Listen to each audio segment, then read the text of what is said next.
Senador Antônio Carlos Rodrigues. Senhor presidente, senhor relator, senhor vice-presidente,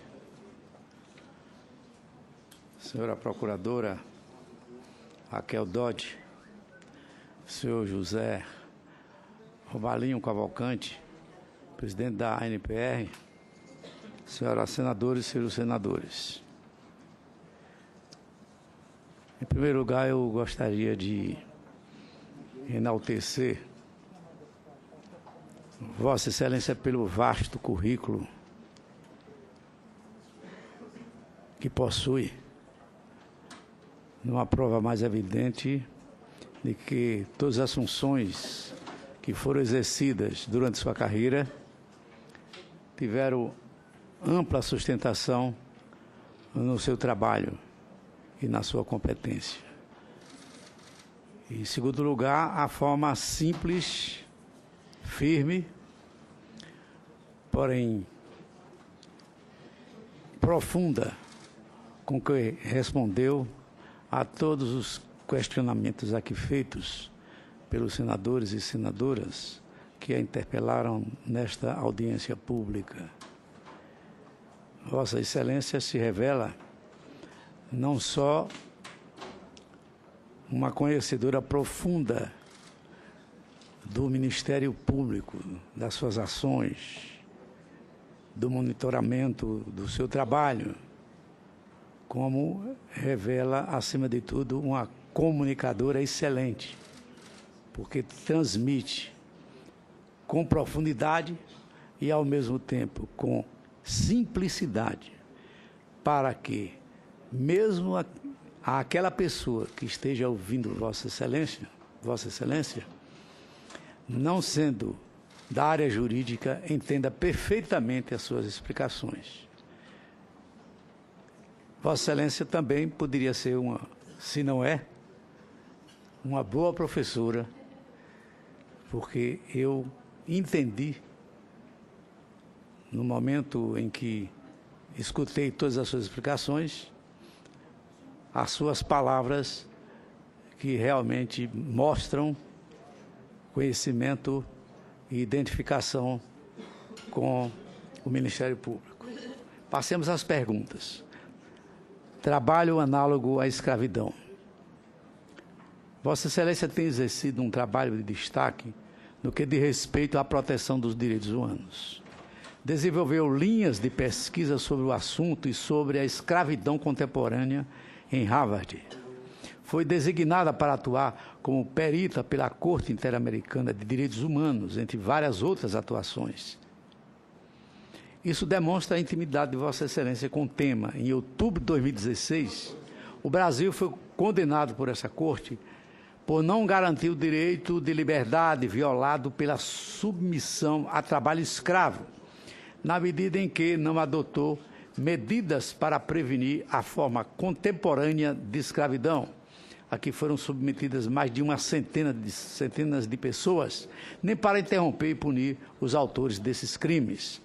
A Corte determinou que o Brasil adote as medidas necessárias para garantir que a prescrição não seja aplicada ao delito de escravidão e suas formas análogas. Este ano, tive a oportunidade de apresentar a proposta de emenda à Constituição número 14, de 2017, que visa tornar crime imprescritível a Constituição, que visa tornar crime imprescritível a submissão de pessoa à condição análoga à escravidão. É a PEC número 14, de 2017. Gostaria que Vossa Excelência tecesse alguns comentários sobre a recente decisão da Corte Interamericana de Direitos Humanos e sobre a conveniência da proposta por mim apresentada, além de fazer algumas considerações sobre como o Ministério Público poderá contribuir de forma mais eficiente para combater tais crimes. Segunda pergunta, o entendimento recente do Supremo sobre a prisão em segunda instância é de que ela é vital para a efetividade do direito e do processo penal. O que Vossa Excelência tem a dizer sobre a prisão e sobre essa decisão da mais alta corte do nosso país? O que Vossa Excelência tem a dizer sobre o foro por prerrogativa de função, o que comumente denominado foro privilegiado. Como diz o ex-ministro Joaquim Barbosa, é uma excrescência brasileira que não existe na maioria das democracias. Ele ilustrava dizendo que nos Estados Unidos o presidente Bill Clinton foi indiciado e respondeu diante de um juiz de primeira instância. Nesse contexto, gostaria de ouvir a opinião de Vossa Excelência depois dessa experiência em curso em razão de políticos investigados na Operação Lava Jato.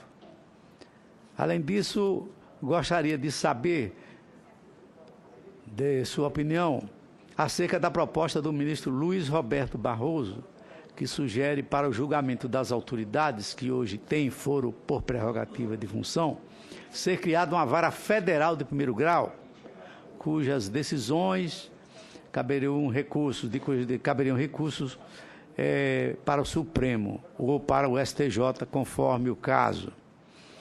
Outra pergunta. Um assunto que não há consenso tanto no Senado como na Câmara dos Deputados é o tema da redução da maioridade penal. Mas gostaria de lhe fazer a seguinte pergunta. Acredita, Vossa Excelência, que uma eventual redução da idade penal surtiria algum efeito sobre os números da violência juvenil ou somente aumentaria o número de encarceramentos? Há como se aferir se a ressocialização prisional tem gerado efeitos positivos? Onde estão os maiores índices de reincidência? Nos encarcerados maiores de idade que vão para o regime semiaberto ou nos adolescentes que praticam delitos? Audiência de custódia. Vossa Excelência sabe que o Poder Judiciário, o Conselho Nacional de Justiça, tomou uma iniciativa muito importante da criação desse Instituto da Audiência de Custódia, que aqui teve repercussão e eu apresentei uma proposta, já foi aprovada pela Comissão de Justiça, pelo Senado, está em tramitação na Câmara dos Deputados, audiência de custódia. O que Vossa Excelência poderia me falar a respeito deste assunto que certamente vai contribuir para diminuir o encarceramento em nosso país. E, afinal, eu gostaria de tocar num outro assunto. Temos mais de 100 milhões de ações na Justiça brasileira.